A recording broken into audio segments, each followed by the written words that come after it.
بسم اللہ الرحمن الرحیم۔ السلام علیکم ورحمۃ اللہ وبرکاتہ۔ ہمارے معاشرے میں ایک دردناک حقیقت یہ ہے کہ والدین کو بڑھاپے میں بوجھ سمجھا جاتا ہے۔ کچھ بچے ماں باپ کو وقت نہیں دیتے، کوئی ان پر سخت لہجہ اختیار کرتا ہے، اور کئی تو ایسے ہیں کہ والدین کو تنہا چھوڑ دیتے ہیں۔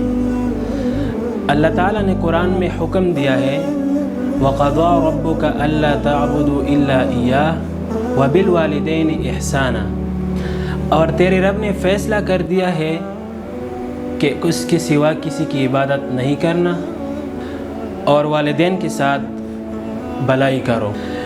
یعنی والدین کی خدمت عبادت کے بعد سب سے بڑا حق ہے۔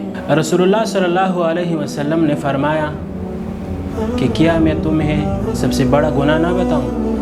صحابہ کرام رضی اللہ تعالیٰ عنہم نے عرض کیا، جی ہاں یا رسول اللہ۔ آپ صلی اللہ علیہ وسلم نے عرض کیا، اللہ کے ساتھ شرک نہیں کرنا اور والدین کی نافرمانی نہ کرنا۔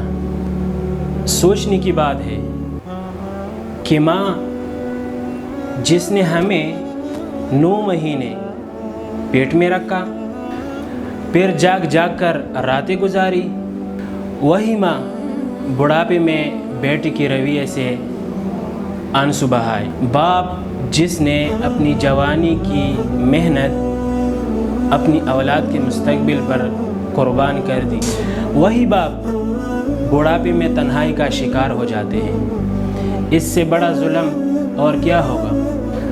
آج کل گھروں میں لڑائیوں کی سب سے بڑی وجہ ایک یہ بھی ہے کہ اولاد والدین کو بوجھ سمجھتی ہے۔ کچھ لوگ والدین کو اولڈ ہومز میں رکھتے ہیں، وہاں چھوڑ کر آتے ہیں۔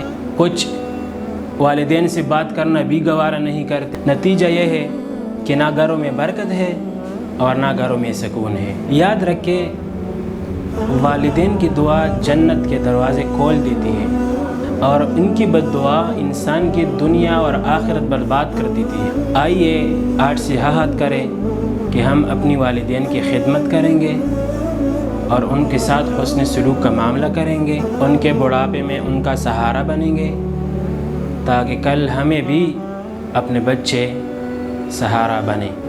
اللہ تعالی ہمیں حقیقی طور پر والدین کی فرمان برداری کی توفیق عطا فرمائے۔ السلام علیکم ورحمۃ اللہ وبرکاتہ۔